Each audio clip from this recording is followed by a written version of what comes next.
So here we are again at On the Rocks here in Sandy Springs. Of course, he's Jeff and I'm Justin, and we're the Frustrated Rockstars. And this is our second podcast. Yeah. And today we are going to discuss rock bios. We both are huge fans of rock bios. B-O-L-T-H. B-O-L-T-H. If you read rock bios, this is the podcast you should be watching. So. And I love them. That's all the books I read. What are you reading now? Well, right now I am reading Slash. It's the story of Slash, of course, the guitar player from Guns N' Roses. And I love it. And, you know, I know you're like me. I don't like the first part where it's his childhood. It talks about the first guitar he got. That should be done in like 40 pages. If read. Like maybe 20 pages. That part's really boring to me. So now I'm just getting into, like, you know, the Sunset Strip and the glory days and the formation of the band. So now it's like I can't put it down. So it's one of those there, you're like in heaven. You look forward to reading it. It's something you... Yeah, I will come home from work and not watch TV. That's a good book. And read. That's a good book. It's the kind of book that's so good that I want to read more and close it so I can savor it and, like, make it last a long time. Right. It's like crushing out a joint, you know, and saving that, you know, trying to make it last. And it's like when the book ends, you're going to be sad that it's over. Like, you don't want the book to end. I read them one after another. And the only caveat I would say about it is it's written with a co-author. So I like ones that are written by the people and in their voice. And strictly that person. Well, it's in their voice because you can tell. But you don't really know Slash's voice because he's not known for being very talkative and Well, exactly. But so you really don't know whose voice it is. I can tell it's written by some guy that has, like, a journalism degree. They use words like ubiquitous, and I don't see Slash saying ubiquitous in 1986 with a needle in his arm. Oh, I'm feeling very ubiquitous. So, but I really enjoy. I love them.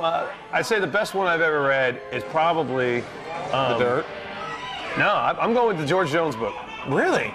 And I Live to Tell It All. If you guys ever want to read a great book, George Jones, The Possum. Written by him or with somebody? Well, it's written by him with somebody, but I can tell that he basically wrote. See, I think there's two ways they do it. They write it and they have someone come through and kind of rough out the edges, or they dictate it to somebody. I think once you dictate it to somebody, then the person writing it ends up in their voice. I think the person, the musician themselves, should kind of scribble something down and have the other person come in and just kind of sand it down, just file it up. But I don't see Slash at a computer typing. I don't see that happening. Well, I don't know. Now I do see Andy Summers at a computer typing. I know Nikki Sixx wrote his. But he's a writer. I mean, he is the writer of Motley Crue lyrics, so he's not going to let anyone else write for him. I think they turn out a lot better when they're in the voice of the person, even what you perceive to be the voice of the person, of the musician. Yeah. I remember Chuck Berry, who, you know, you wear the shirt like you know something about Chuck Berry. I read his autobiography, and it was definitely written by him. And it was written with. Well, he's not. Well, according to what I haven't read the book yet. But what you told me, he's not going to pay anybody. He's cheap. He's not going to pay anybody to help write the book. Do you know he's had the same contract for 25 years? With who? His contract's like one paragraph long. He shows up. He drives himself to the show. Shows up with a guitar and an amp. Walks in. Does not do anything till he's paid. He gets paid before he goes on stage. And he has whatever venue he's playing at. A house band. Has a house band, and he just plugs in, does his thing, and then back in the 70s, according to what was the movie, the documentary?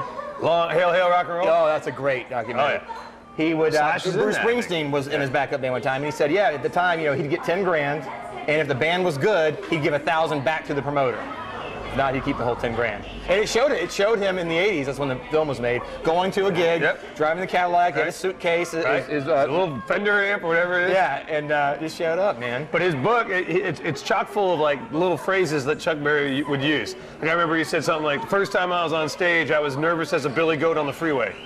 I mean, that's something that only he would say. Right. That if you listen to his lyrics, that's what they're like. Now, does it talk? I like that you told me about the Chuck Berry book. It talks about money. He discusses how much he was making, how much he was worth over the years. Well, of course, you know, with him, you know, there was some race issues because, you know, 50s and 60s, he was getting screwed, and when he played in the South, you know, this happened and that happened. So, but it goes into the business side of you know what was going on too. See, I like to read about the business side. It may be boring to some people, but I'd like to know, you know, what kind of contracts did they sign? What did they get for touring? Who got what? Well, he was with Chess Records when he started, which was a huge label in the 50s. It was in Chicago. But they stole his songs. Didn't Alan Freed get in on a song? Yeah, the song that broke him was Maybelline. And Alan Freed agreed to play it, and Alan Freed had the biggest radio show. If Alan Freed played your record, it was big. That was it. You were so in. it was basically he agreed to play it if he got publishing. He got publishing rights, and he made money. And he had nothing to do with writing. Nothing to do with the song whatsoever. All part of that payola thing. Yeah, we learned before we went on radio. The last book that I read was the Andy Summers book, which is great because I read it right before the Police announced their reunion. Because he wrote the book last year, or in 2006, before the reunion happened. Right. So he didn't know it was going to happen. So I was reading about, and he had a long career before joining the Police. He was 34. He played with the Animals. He was a session guy. He played with the Animals? Oh, he played with the Animals in the late 60s. Eric Burden and the Animals in the late 60s. So he was like an Eric Clapton, Jimmy Page, Hendrix contemporary. Think about that. And then, because you think of him as an 80s, kind of new wave guitar player, he was one of those guys, but never really made it until, of course, the Police. I've read Sting books, but I don't know if they were autobiographies. There's a lot of books written. I don't think he's written a book. And they were terrible. They're just so dry and they're this thick. And, you can Wikipedia Sting and get all you need. Yeah, right. It's something. Isn't that weird? Because he's a big star, but for some reason his life isn't compelling to me. It doesn't really mean how big a star you are. It's some people just have really interesting stories. No. I think that's why I like the country ones. I read the Merle Haggard one. That was great. I mean, the country ones are really good because those guys have just had they've been in and out of jail and 7 marriages and they beat drugs and. Yeah, I don't know. Sting is just, I read the Waylon book, but it was I don't think I ever finished it. Really? I don't know if it was too detailed, too long, or I didn't know as much about country music at the time. It wasn't one of those books where I couldn't wait to read it and I hated it. I just never finished it. Yeah, I read a John Lennon book once that was written by, the guy's name escapes me, but he's like the biographer for the Beatles. He's written this guy, I don't know, it's almost weird. It's almost an obsession of his with the Beatles. And he was personal friends with Yoko and John. And he wrote a book that went month by month in John's life. Right? From the 70s, from the breakup of the Beatles to his death. So, but it was just, it was month by month. almost like, and he had cornflakes for breakfast and, But I tell you, I'm a huge John Lennon fan, and I guess obviously, but I almost felt like I had to read it to be the ultimate John Lennon fan, so I knew everything. Had to get all the facts. But it wasn't, it wasn't exciting. It was almost like homework. We got to give a shout out to Paulo Hewitt, the author of The Oasis. That was horrible. Biography, which I never enjoy those. Which was this thick. The unauthorized biography. It was this thick for a band that at the time, had only been around for like 3 years. 2 albums. Yeah, he was using all this as Liam entered the stage, the light struck upon his golden locks. He should just write a fiction novel. Yeah, it was ridiculous. I don't like unauthorized biographies. So usually, you think you're usually gonna be. It's like trying to find out about Heath Ledger's death from In Touch magazine. Right. An insider says, sources close to us. I want to know who the source is. There are some. Hammer of the Gods. Right. Was written by a guy named Stephen Davis. Right. I don't think that was authorized. Right. I think he just wrote. But again, you're right. There was a body of work there. He probably did all his research. He talked to all the right people. But according to, later on, a lot of that stuff was made up. See? I don't know. But it was a good read. It's not authorized. I think that was the first rock bio I read. Hammer of the Gods. I've been reading them for a long time.